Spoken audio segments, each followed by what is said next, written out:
Olá, turma! Aqui é o professor Fábio Mendonça com o conteúdo de Educação Física do primeiro ano do ensino médio. Vamos nesta videoaula identificar e explorar os movimentos rítmicos e a história da dança, reconhecer elementos afro-brasileiros e indígenas que compõem a brasilidade de práticas corporais, identificar e respeitar os saberes e os valores presentes na construção ou alteração de determinadas expressões corporais.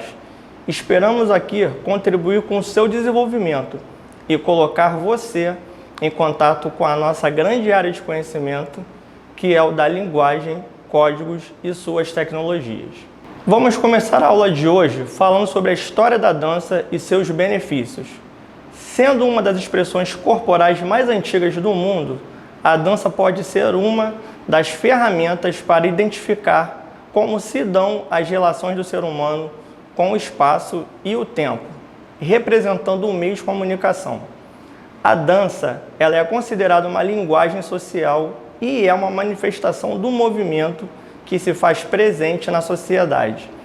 Ela, em seu caráter popular, apresenta em seus movimentos costumes de povos e regiões, assim como mudanças em suas sociedades.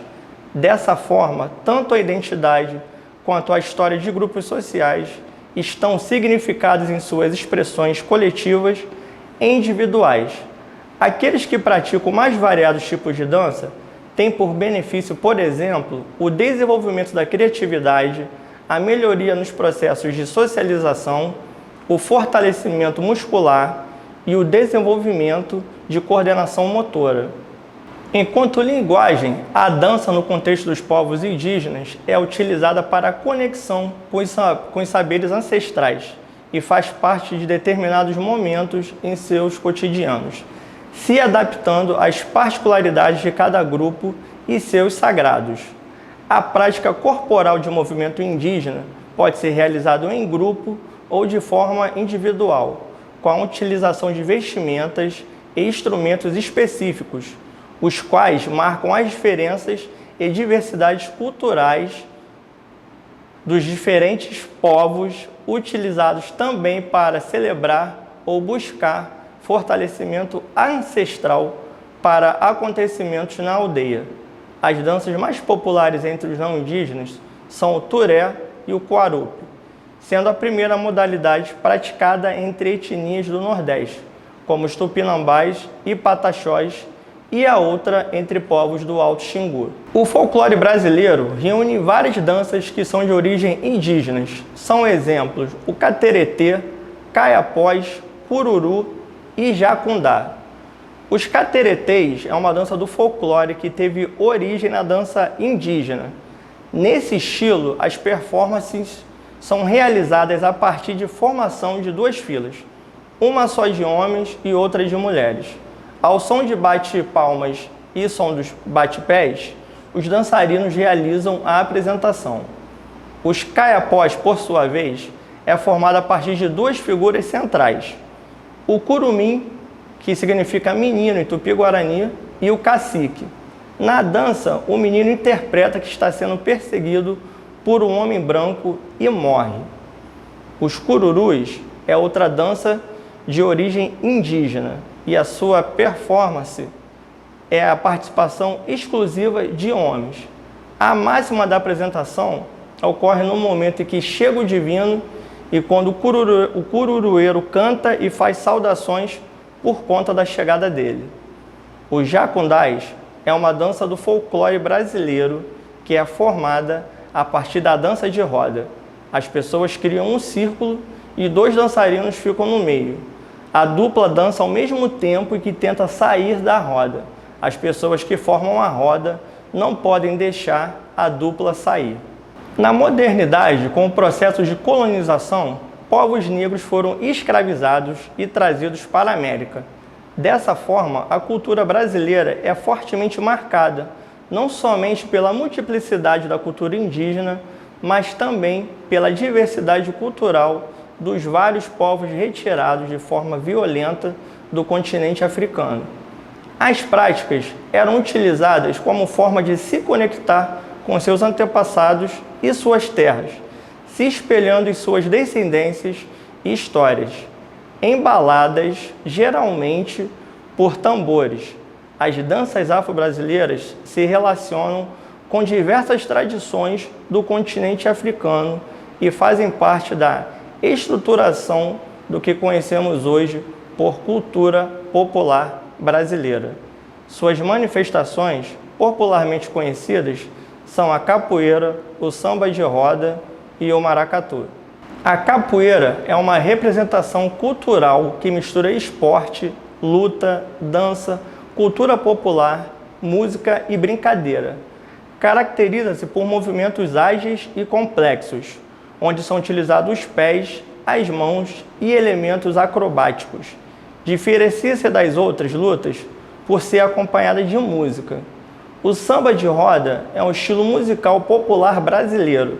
Trata-se de uma variante do samba com raízes africanas e que reúne diversas músicas, poesias e danças. O samba de roda surgiu na Bahia no século XVII, embora seus primeiros registros datem de 1860. Hoje ele é patrimônio e herança cultural da cultura afro-brasileira. Uma das principais características do samba de roda é que normalmente são as mulheres que dançam na roda, enquanto os homens batem palma, cantam e tocam os instrumentos. O maracatu é uma manifestação do folclore brasileiro que envolve dança e música. Sua origem remonta à época do Brasil colonial e consiste em uma mistura das culturas africanas, portuguesa e indígenas. A espiritualidade é um traço característico nas manifestações do maracatu, sendo presente a sua relação com as religiões de matriz africana. Na maior parte das vezes, são as baianas que cantam. No entanto, todos podem participar do coro. Vamos falar um pouco agora sobre o ritmo, que envolve os movimentos corporais e pode ser definido como a compreensão original do tempo que nós exercemos com o corpo. Antes mesmo de representá-lo com o pensamento, por isso consideramos que o ritmo está presente em todas as manifestações de nossa vida. Abrange tudo o que conhecemos, incluindo nós mesmos e o modo como percebemos nossos movimentos no ambiente. Buscando a ideia de expressão corporal, podemos compreendê-lo como uma das primeiras formas de comunicação humana. A expressão corporal é uma forma de comunicação não verbal. Abrange principalmente gestos, posturas, expressões faciais, movimento dos olhos e proximidade entre o locutor e interlocutor. Pode-se considerar que o ritmo se faz presente nas expressões de movimento do ser humano, fazendo parte da linguagem da humanidade. A expressão pode ser entendida como comunicação não verbal, sendo marcada por gestos, posturas, expressões faciais e proximidade entre aqueles que se comunicam. Nesse sentido, a utilização das práticas corporais de movimento pode ser significada a partir do ritmo e da tomada de consciência sobre o próprio corpo. Com os ritmos, se faz possível compreender os limites corporais a partir da produção de movimentos em uma sequência determinada, ao mesmo tempo em que se percebe o corpo como ferramenta para se expressar socialmente. Na dança, temos o movimento do corpo como signo da linguagem. Os fundamentos essenciais da dança são o movimento, potencial, liberado e o tempo. Movimentos são as translações e rotações e as combinações entre eles. Podemos executá-los isoladamente, depois combiná-los e sucessivamente ainda parar o movimento no instante de sua execução. Movimento potencial é como chamamos as pausas do movimento, ou seja, quando as partes do corpo não descrevem nenhuma trajetória no espaço. Movimento liberado é quando ele se realiza no espaço. São os movimentos realizados com o corpo como um todo no espaço. Tempo são os referenciais temporais que estabelecem a ligação entre a dança e a música. As principais características desses fundamentos são o ritmo, que se evidencia pela distribuição de elementos ao longo do tempo. Na música, nós temos o som e o silêncio como elementos básicos. Na dança, o movimento e a pausa. Para finalizarmos essa aula, vamos falar sobre criatividade na dança. No dicionário, a criatividade possui como significado a arte de criar e inventar, qualidade de quem propõe e possui ideias originais. A dança criativa estimula a criatividade, autoexpressão, ao proporcionar uma atmosfera amigável, informativa e aberta, criando um ambiente de aprendizagem positivo. Além disso, ela pode melhorar o desenvolvimento social através do jogo imaginativo e das atividades cooperativas. Portanto, a dança é para todos e não somente para dançarinos profissionais. E assim, pessoal, vamos chegando ao final da nossa aula de hoje. Eu espero que vocês tenham gostado da nossa aula. Saiba que foi um prazer enorme ter estado aqui com vocês e até a próxima. Um forte abraço a todos.